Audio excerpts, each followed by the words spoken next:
So, Martina, Yes, my Judy, hello. how are you?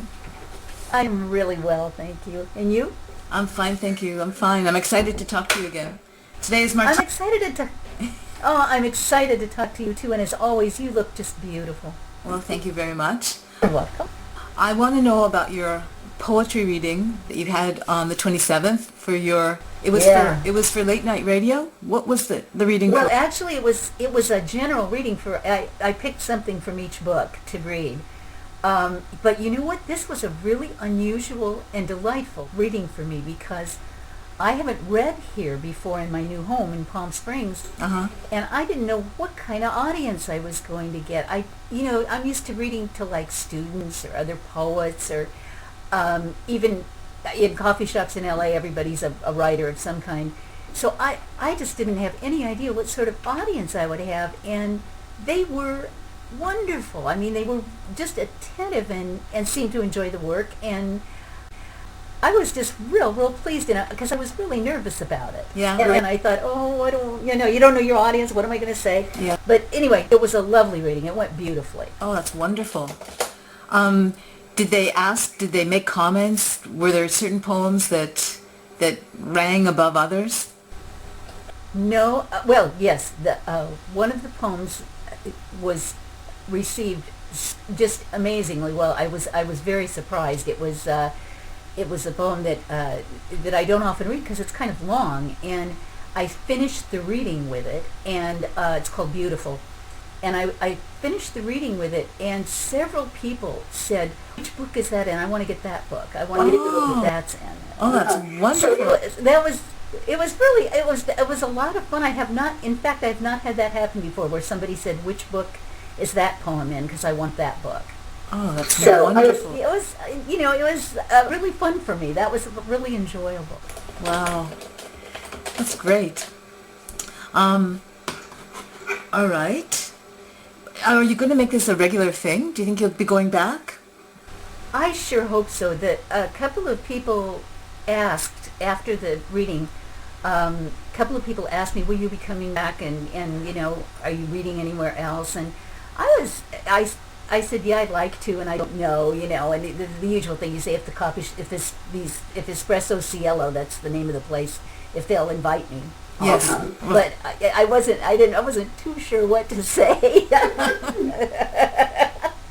I never really know if I'm going to be invited back, so I always say, "Oh, I'd like to." I'm available. I'm available always. Wouldn't that be amazing? Were there other poets in the audience? Did people come to you? No. Ah. No, you know what? It was a one-person reading, and the copies just went all out. They had little invitations made up and sent them out to the community.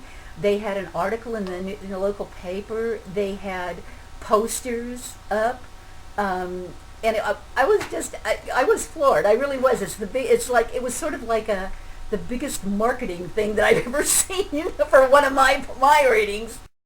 But they were just real. It's a small town, and I guess that kind of thing.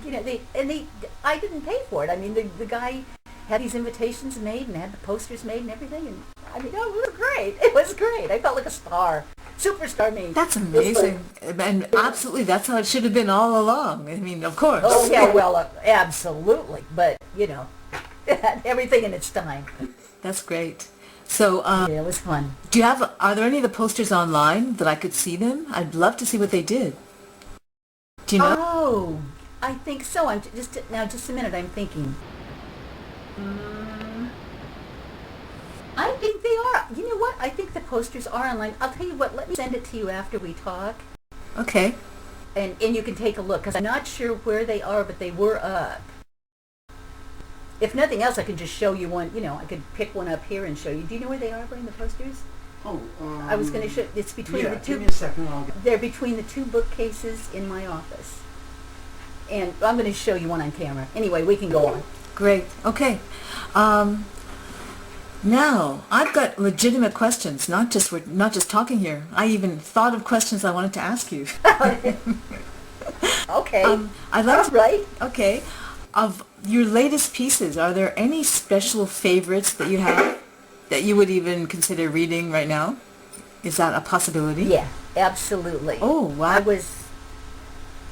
I just finished a poem that I've been working on for weeks. Really? And it just wouldn't, I don't know, it wouldn't come right. And so finally I put it away. And I thought, okay, this is going under failed poetry. But I picked it back up because a title came to me, because it was untitled before that. So when I got the title, I thought, I can fix this poem. Wow, it's so elegant. Thank you. The language. We dare not speak. Yeah, very nice. Beautiful. Yeah, it's Brian's graphic.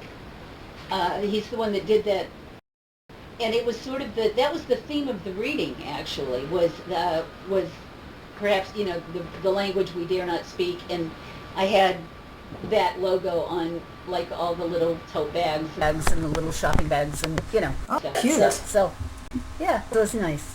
Anyway, I found a title for this poem, and it sort of brought the whole poem to focus for me. It's called Gorilla Whining.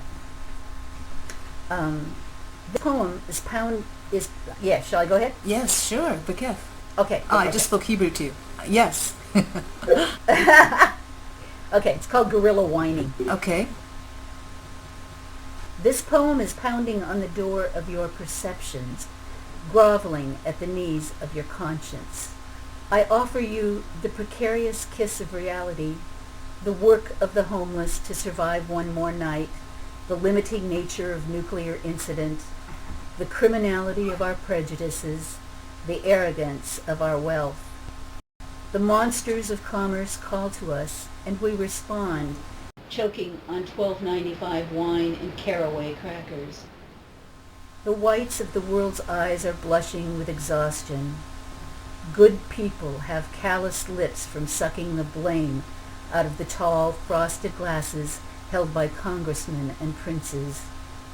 We want to be dauntless in an era that begs us to forget, to ignore Iraq, Abu Ghraib, New Orleans. The fragile white palm of a politician's hand, forever urging the bloody adventures onward, waving as the world's warring stride off to meet, is the palm no one touches. We only imagine it, and still it pushes, directs, encourages, and waves goodbye.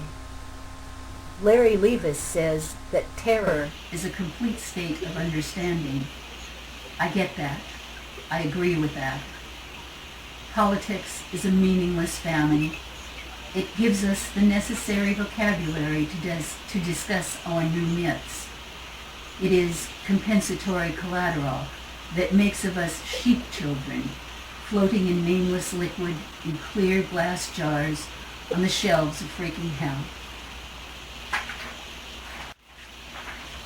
The end.